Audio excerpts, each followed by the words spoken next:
There is no anti-doping policy in armored combat. Why isn't there, and should there be? We'll talk about that today. I posted something in the largest armored combat Facebook group a while ago about doping policy.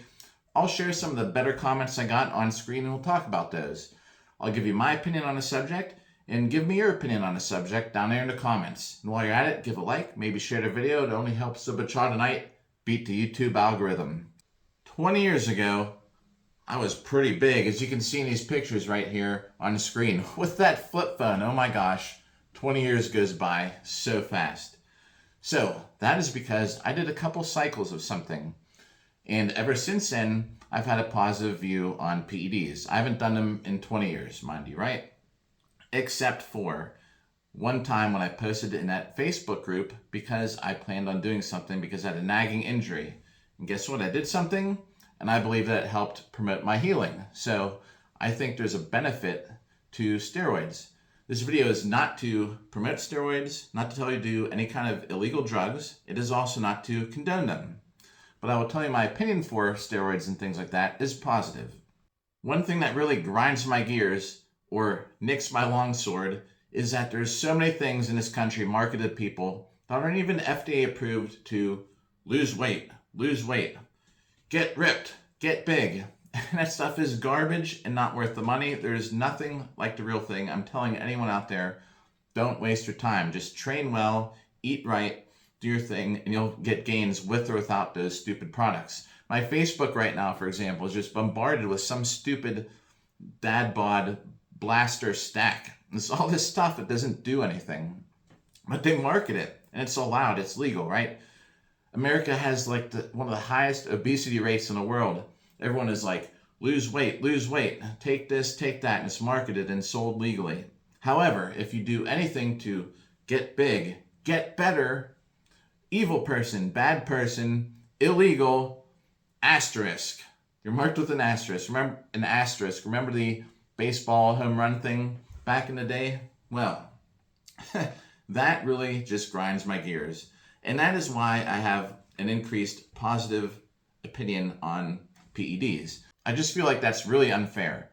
On top of that, if they would put the money into researching steroids and things like that, you could actually find so many uses for mankind to just make it better in general. I guarantee you'd find a couple diseases that a more safe version of a steroid could help those people out. So, enough about that. As my opinion, like I said, I'll give you my opinion on PEDs. So here's the thing. My opinion when it comes to sports, though, is it cheating? I believe it is. Does it undermine the fairness of a sport? I believe it does. When we talk about those on-screen quotes from Facebook, there's actually a pretty good point made in there about people that would use performance-enhancing drugs. We'll get to that in just a minute. So there's this agency out there, the WADA, right? The World Anti-Doping Agency. It's a pretty big organization. They claim to have like 700 sports or organizations that use and follow their guidelines for anti-doping. So why isn't armored combat part of it? Will it ever be? I did find one group, right? I found no anti-doping policy, even in the HMBIA. I found one group specifically that mentions it, and it's this Beasts Armored Combat. They're in Australia. I actually have a policy there in their little guidelines that talk about no illicit drug use, things like that. It doesn't really say PEDs, but you get the picture that they are trying to keep people out that could be using drugs.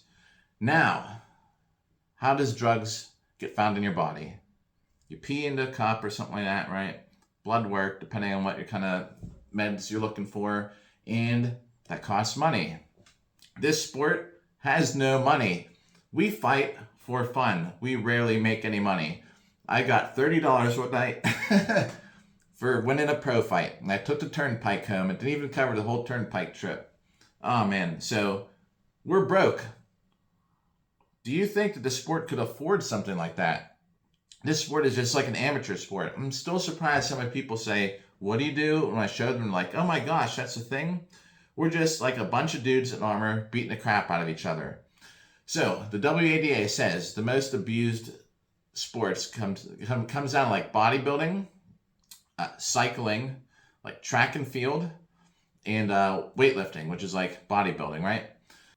Those are the most common sports that people abuse drugs to make you stronger or faster or have more endurance. Now, the UFC, I'm going to bring this up, has a specific policy on illicit drugs and PEDs.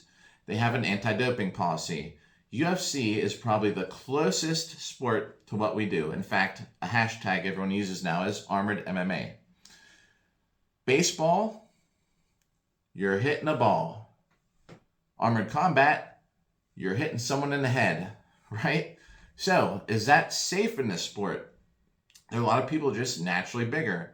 A lot of people in this sport are just naturally smaller. Injuries will happen, I believe, regardless of people using PEDs or not. I do not think that someone using steroids or something in this sport makes it so ungodly unfair. Because, let's get to the first quote from Facebook. This comment makes a great point.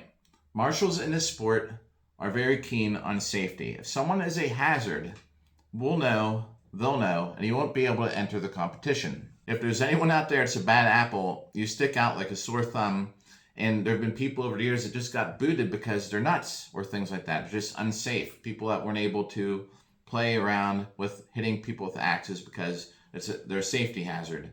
So I think that maybe that's like our anti-doping policy. If you're going through roid rage, odds are you're not fighting that day.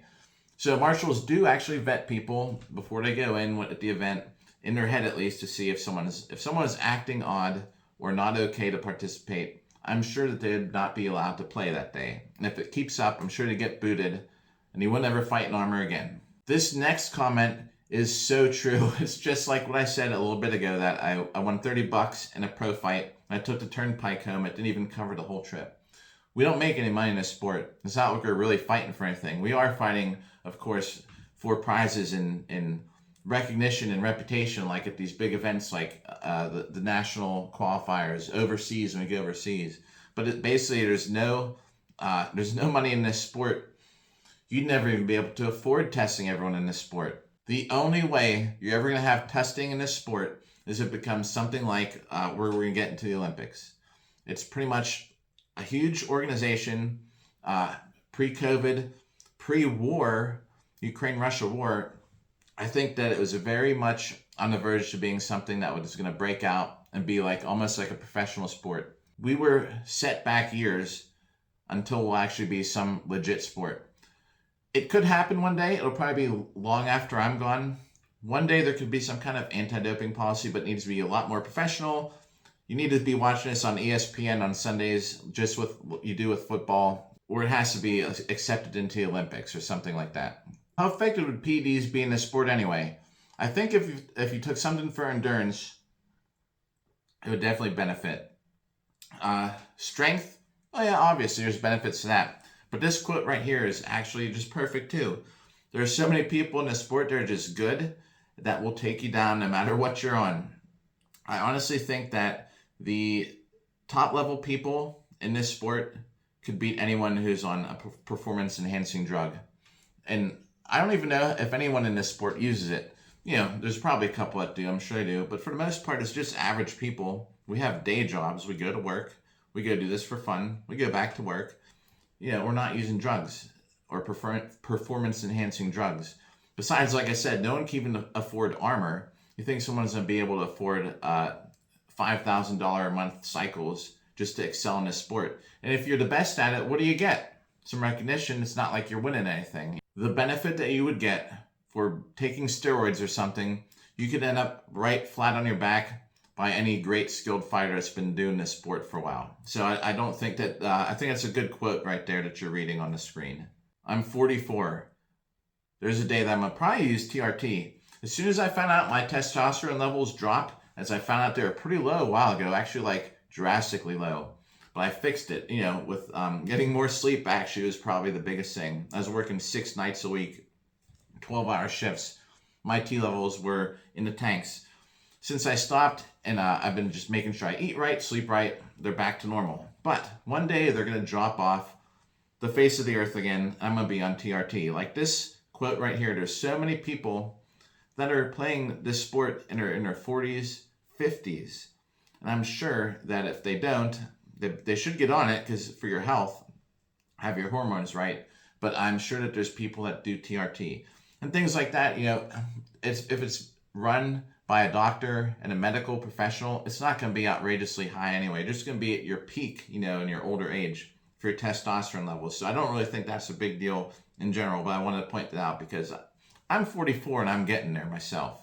And now finally we got, someone mentioned they saw the WADA mentioned in a Buhurt League document. I scoured everything from HMBIA, Buhurt League, everything. I could not find a single mention about anti-doping policy rules. They'll tell you how long your tabards should be though, right? I just couldn't find it. So I think that wraps up this subject here on my channel.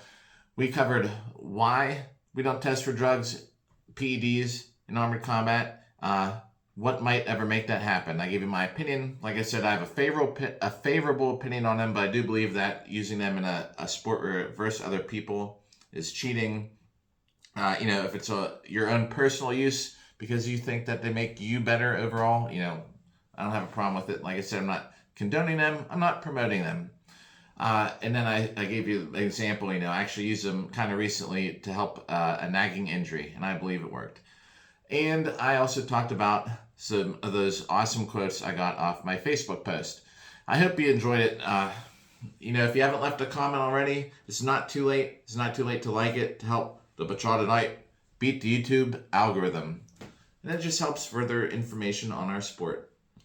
Catch you next video. We're going to do more topics, of course. People react to these pretty well. I have higher watch time than the actual fighting videos.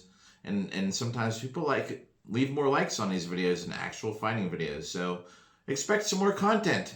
We'll catch you in the next video.